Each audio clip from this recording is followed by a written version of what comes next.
Hello, very warm welcome to the Question Hour show from the Parliament House complex, your show where we get you important unstart questions that were asked by the members of the upper house during the 249th or the last session of the Rajya Sabha and the response given by the government. I'm Kriti Mishra and joining me is my colleague Akhilesh Suman. So Akhilesh, let's take our viewers through important questions and answers in this edition of Question Hour. And the first question is from member Sanjay Singh, and this one pertains to the Ministry of External Affairs. And Mr. Singh has asked about the objectives of government's Neighbourhood First policy. Under its Neighbourhood First policy, government is committed to developing friendly and mutually beneficial relations with all its neighbours.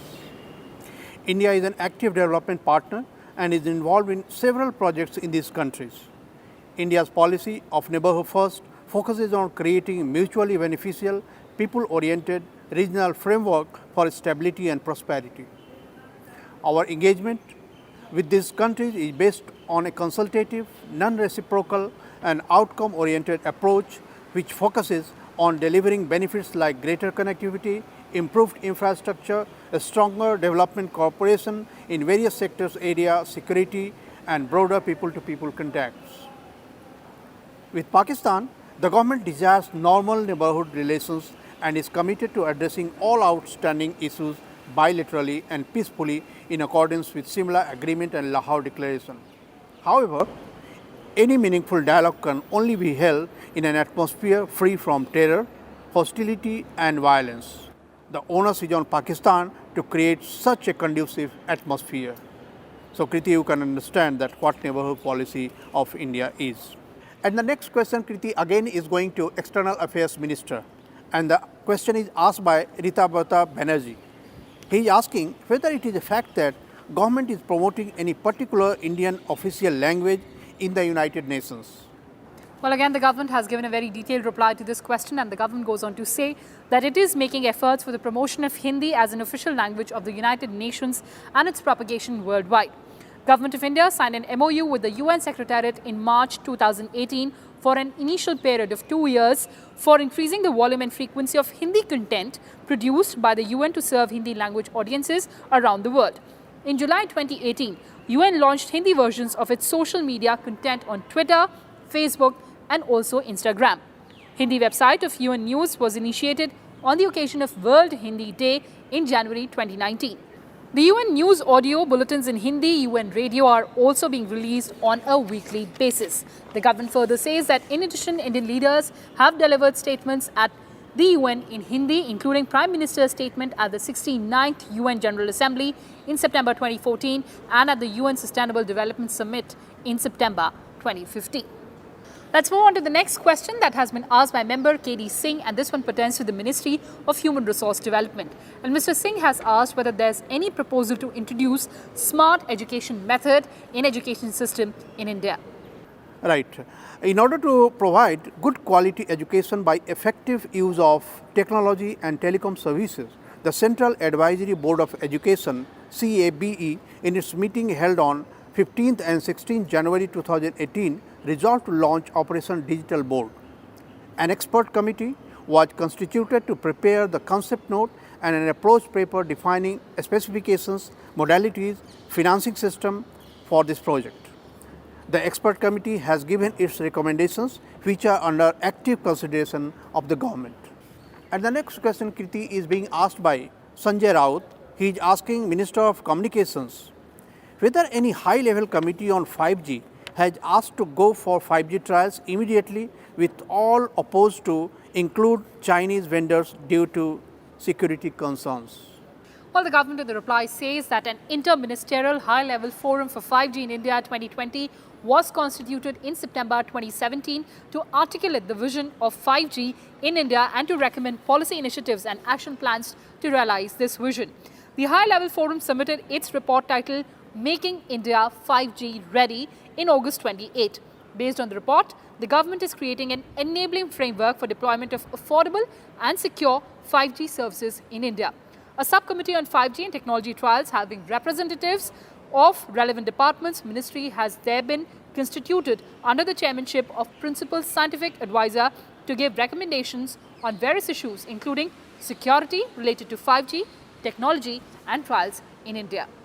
Moving on to the next question that has been asked by member Satyanarayan Jatia, and this one is to the Ministry of Rural Development.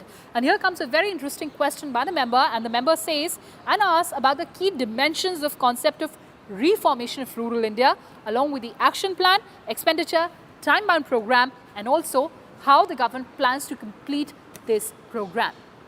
Very important question, Kriti. The government says the Ministry of Rural Development plays an important role in the development of rural areas across the country. The vision and mission of the ministry is sustainable and inclusive growth of rural India through a multi-pronged strategy which includes employment generation, a strengthening of livelihood opportunities, promoting self-employment, skilling of rural youths, provision of social assistance and infrastructure development in rural areas.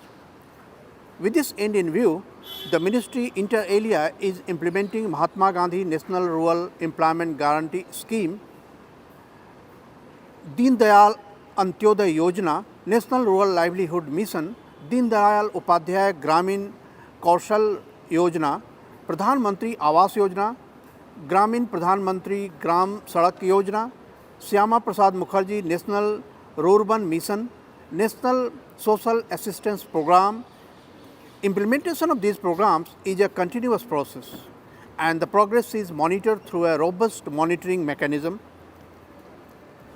Approval of action plan for the various rural development programs across the states UTs is given by the empowered committee headed by Secretary Rural Development, and the fund allocation to states UTs is made accordingly. And the next question, Kriti, goes to Ministry of Electronics and Information Technology. And the question is being asked by Narayan Lal Pancharia. He is asking the ministry whether government has taken any steps to promote digital awareness in rural areas. Well, the reply given by the government is an affirmative, and the government goes on to say that Ministry of Electronics and Information Technology had implemented two schemes to increase digital awareness in rural areas of the country, namely National Digital Literacy Mission and Digital Saksharta Abhiyan, with a cumulative target of training 52.5 lakh persons, covering one person per household during the year 2014-16. Further, the ministry has initiated a scheme titled Pradhan Mantri Gramin Digital Saksharta Abhiyan in 2017 to usher in digital literacy among masses by covering 6 crore rural households, one person per household. Special focus of the scheme is on training the beneficiaries on use of electronic payment system. The outcome measurement criteria including undertaking at least 5 electronic payments transactions by each beneficiary using UPI, that is Bheem app, USSD, POS, AEPS, cards, internet banking. As on 31st of July 2019, a total of 2.35 crore candidates have been enrolled under the scheme. Training has been imparted to 2.21 crore candidates, and out of this, more than 1.36 crore candidates have already been certified. And moving on to the last question of this edition of Question Hour, which has been asked by member T.G. Venkatesh and pertains to the Ministry of Commerce and Industry. And Mr. Venkatesh has asked whether the government is contemplating a national retail trading and e-commerce policy. And the answer is indeed in affirmative. The minister says the national retail trade policy is under formulation in the department. Comprehensive stakeholder consultation in all the sectors with stakeholders such as FICCI, ASSOCHAM, PhD, CCI, CII and other trade and commerce associations are being conducted. Well, Akhilesh, these were the answers and the questions of the members of the Rajya Sabha in this edition of Question Hour. But on the other side, we'll have Prashnakal in Hindi with our colleagues Arvind Singh and Kriti Singh. Stay tuned.